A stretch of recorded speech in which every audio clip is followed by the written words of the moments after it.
Why were you laughing? You said, I'm going to get started story on camera. So I want you to start with that. I've been going through some old videos, and you and I used to crack up on the 11 o'clock news like all the time. But remember how we used to end the 11 o'clock news? Always with a funny story, right? It was kind of like the way to send people off to go to bed, and it was just kind of like, here's one more laugh to end your day. And we were doing a story about some husbands who were carrying their wives like on their back. And I remember you that. said, yeah, and I started laughing because like during the soundbite you said they have to be careful of what they eat the night before. And I came out of the soundbite and I couldn't even talk because it was just so funny, and then I made you tell everybody what you said so we could share that laugh together. But How do you remember that? well, I was just going through some old videotapes, as I'm kind of coming up on the end of my 32 years here, and it was just one of those that stuck out that I have always kept for all these years. But to look back at that and just laugh at the good times that we had, it was just so much fun. We used to have a blast. I know. I think that's so important, don't you think? Because, I mean, the stuff we do is so heavy. Exactly. And to get that little moment of brevity and, just silliness, what do you think has enabled you to stay here so long? 32 years is a long time to do anything. 30, yes. It really is, and it's flown by. I can't believe it's been 32 years. When I look back, and I've always tried to say that I'm 29, so now, I can't lie about my age anymore. But it's been such an incredible journey over those 32 years, and I think that's why it doesn't seem like it's been that long, because it's been amazing. The places I've gone, the people I've met, the relationships that I've developed, the amazing people that I've worked with who are like family. It's all been such a big part now of who I am, and I will take with me too. I had an amazing ride. One of the things about you that I've noticed is that with all the people you've worked with, you've developed really solid relationships, warm relationships with each person individually. It's because a lot of people can't do that. They have a couple of people that they're tight with, and the rest of them, how do you do that? Because that's hard. Well, it's not hard working with wonderful people like you. Well, if you're wonderful, I get it. But what if you're not wonderful? I think that's been the magic of WRAL. Like, there are people who go through an intensive interview process to be able to work at WRAL. So it's kind of like everybody fits. And it's been a great way. I think for me, over the years, I love people. And so my coworkers, the people that I'm serving in the community, those people who are watching us at home. So developing those relationships is really what it's all about. Yeah. And so if you're not having fun at work, and our work is being on TV, if you're not having fun on TV, people at home aren't going to be having fun. So I also think that when it comes to relationships on TV, that if it's not genuine, people can sense that pretty quick. Yes. So I think developing those relationships behind the scenes allows us in front of the camera then to be able to translate that, and so that people at home are entertained, informed, and maybe laugh a little bit. Or a lot. Or a lot. Would you remember your first day here? I do remember my first day here. How'd that go? Because, you had a little escort. You packed it up with stuff, right? You cruised into town. What was that like? It was January 18th, 1993, and President Clinton was about to be inaugurated. So I was not on camera, but went out with Mark Roberts and Ed Wilson, and we went down to Clinton in Sampson County. And people were sending their mail to Clinton to be able to get the postmark that said Clinton on it for President Clinton. So I remember that day so well, because that was back in the day where we physically had to drive back to Raleigh to be able to put a story on the air. And Mark Roberts kept going up to everybody in town and saying hello and shaking their hand and sharing stories. And Ed Wilson was like, come on, we got to get back to Raleigh. But it was the first time that I really noticed that people cared about WRAL. It was an instant connection, no matter where you went throughout our 32 counties that we cover, that people would be like, hey, WRAL. And it always put a smile on my face. So taking that time with people when we were in the communities, you know, making those connections, taking time to shake someone's hand and say thank you for watching, I think that's what's enabled us to kind of keep up the WRAL way. How long did it take you to feel like this was your home? It didn't take long at all. I felt an instant connection to this community, to the people that I worked with.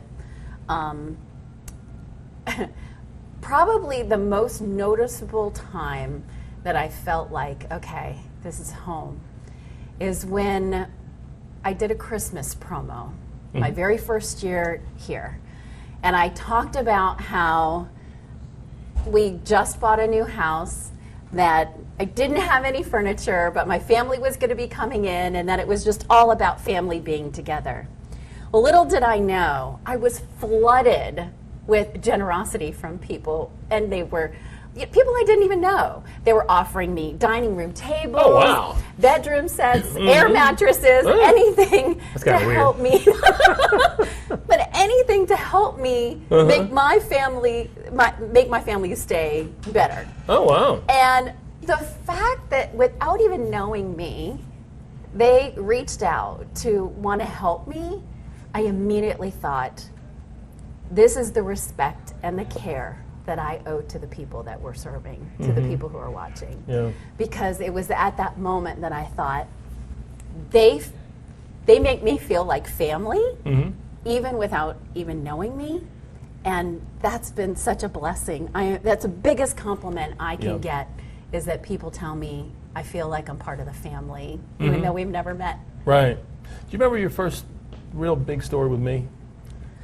On West Pharmaceuticals. You remember that day? You know, I remember that week that you started, because you came to WRAL and it was like we had story after story after story that was really impactful, including the ice storm, but then West Pharmaceuticals and that we were on day, location. It was a freezing rain and it was so cold. Live. It was the conditions were miserable, but the time wasn't miserable.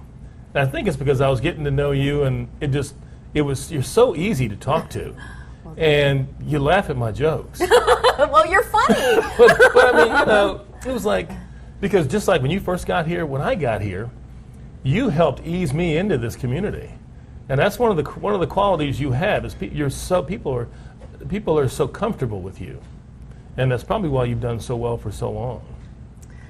I've never tried to be someone on TV that I'm not off camera. So the same Debra you know behind the scenes is going to be the same Debra you see on TV. At least I hope. Yeah. That's the way I've always tried to live my life, is what you see is what you get.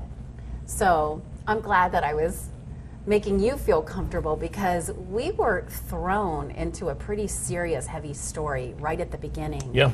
So, you know, I don't use the word team very much, but when it comes to having a team of people be able to tell stories on TV, that connection is so important.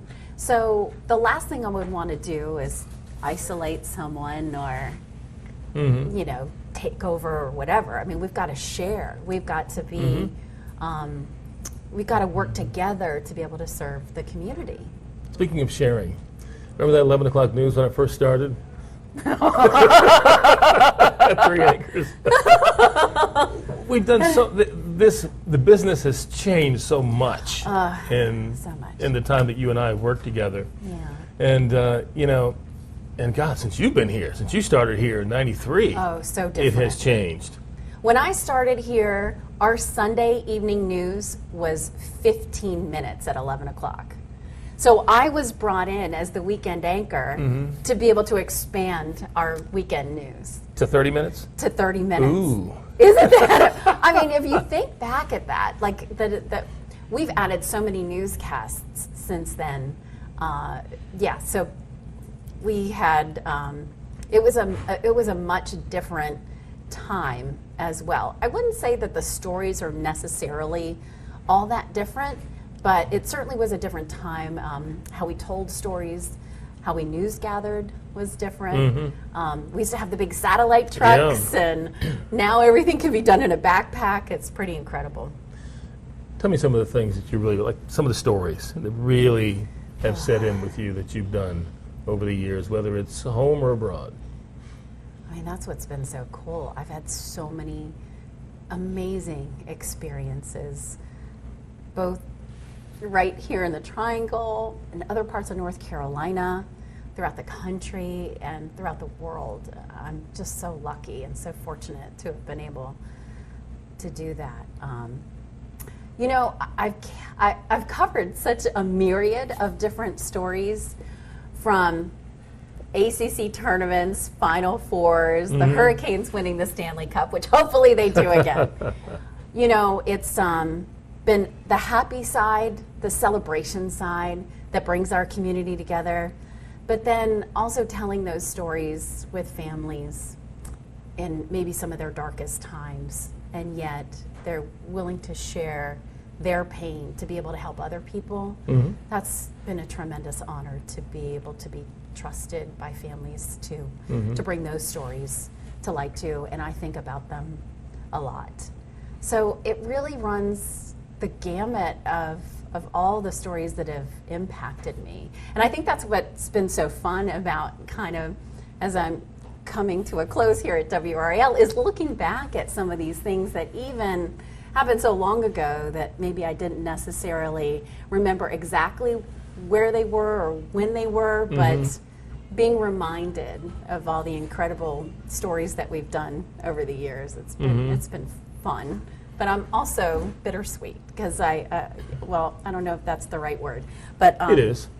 I guess I've been melancholy looking back, because I have too. I've loved this.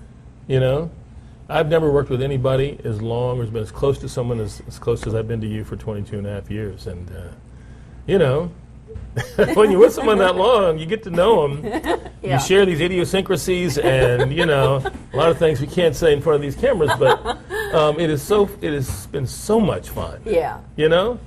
One of the things I think is so cool is that we had both of us had the same exact Spanish book when we were in middle school.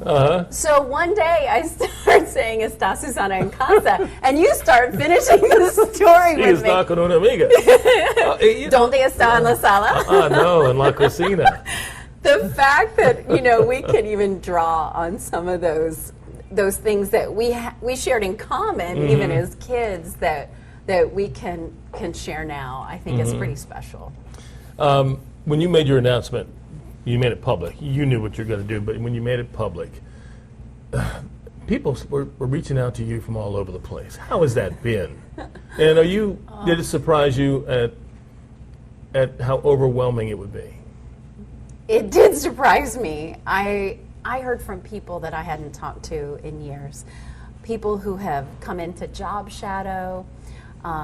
Someone I spoke at their 5th grade DARE graduation in Chatham County, other folks that I've done a lot of charity work with, even someone from high school I was on the high school newspaper with. So people who have known how important that this role has been for me, and how not only, I don't look at my job as being on TV. I look at my job as serving the public. And I've always wanted that to come through. I've never just wanted to show up and read something on TV. Everything that I do behind the scenes is to try to prepare so that I'm not saying just words on TV, I'm telling a story.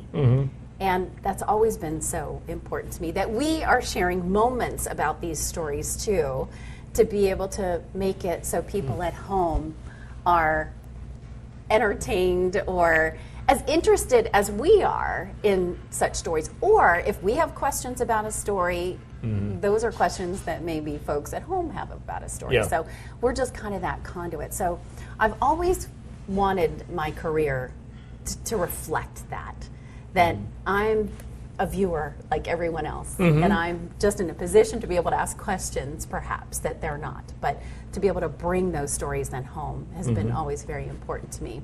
So when I'm hearing from people now that they remember when I was at a certain place, or reading at a school, or a story that I told, or just how they felt like I've been family over all these years, it's such an honor when I hear from people, and I'm going to miss serving them. Was there ever an assignment that you didn't get to do that you really wanted to do? Something you really wanted to do, but time ran out? Time ran out. Huh. I know the answer to one thing. But I want the weather. You want to do the weathercast? Yeah. Oh, right, yes. I've always wanted to be a meteorologist, so maybe I'll go to school and then come back. Right. I think growing up, I've always loved storms, and I was born during a hurricane, so I kind of feel like weather is literally in my blood. And I would have loved to have done weather one day. Mike Mays told me maybe he would share it with me, maybe on my last day. Okay. So we'll see. But yeah, I mean, we've done sports, we've done news, and I think that's what's so fun, right? Is that news isn't just something serious, but it's what is important to the community right now. So sometimes that's sports, sometimes that's weather. And being out in the middle of a hurricane, or being at a Final Four and bringing those stories home is reflective of how the community is feeling that day and things that are important to them that day. So that's what's been so fun. There's just been never a dull moment. I learned something new every single day, and that has been amazing, because I feel like not in every job can you learn something new every day. And you talk about the 32 years and what keeps me going. Yeah. The fact that I can still be energized and learn something is still remarkable, I think, to have a career this long and still have every day like it's a new day. When you leave here, you're going to enjoy yourself. You're going to enjoy life. And you've earned it. And I got to say, just for you and me, people in this business, we really owe it to our other halves to be able to do this. Absolutely. And I thought about Scott deserves so much credit and so much a pat on the back for allowing us to have you for 32 years. Oh, he's been with me since day one. We were high school sweethearts, and he knew about my passion of wanting to write and tell stories from a very young age. I didn't know what avenue that would necessarily take, but he encouraged me, for example, to go up and talk to people and make internships happen that may not have otherwise happened.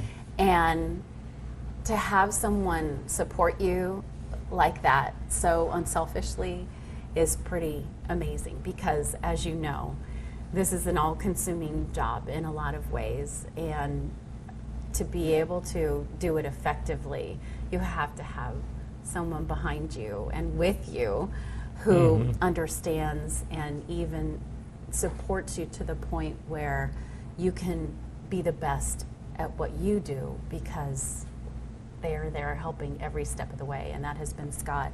I'm maybe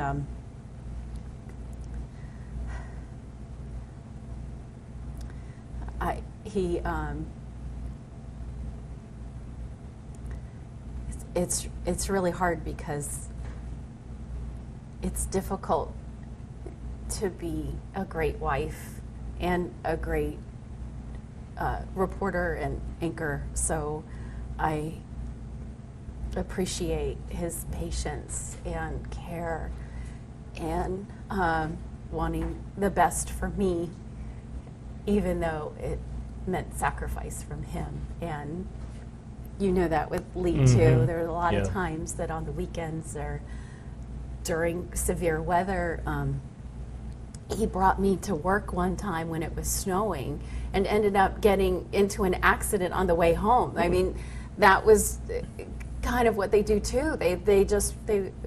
Our spouses want to make sure that we're safe, and they put themselves even in danger sometimes. So it's I sacrifices could are never I could never repay him. I think you do every day. Oh, thank you. And that's why that's why it's a little easier for all of us who are gonna lose you during the it's a little easier to accept knowing that you guys are going to be able to do whatever you want, whenever you want. I know.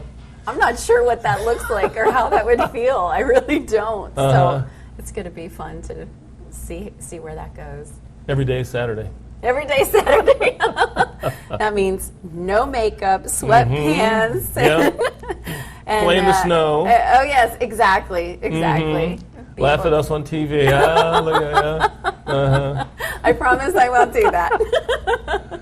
Thank you for so many great years. Absolutely, thank you. I have loved you so much. Oh, You've been so great. Thank you. It's been so much fun, and just laugh. So many things I haven't said that are rolling around in my head that I could say. Well, you have put a smile on my face every single day. Gerald, what's so great about you is that no matter how stressed I am or worried about what the next thing will be, or if we have something go wrong in the studio, you're always there for me. You've always been there to be like, it's okay, we got this. Breathe. And breathe. You know, we do our clap. We've got this connection that you have helped calm me down and be able to just have fun. I mean, the laughs that we have had. And the times I have been on TV and not even been able to say a word because I'm laughing so hard with you. You are funny. So you've been so special to me, and thank you for that. It's so easy. Thank you.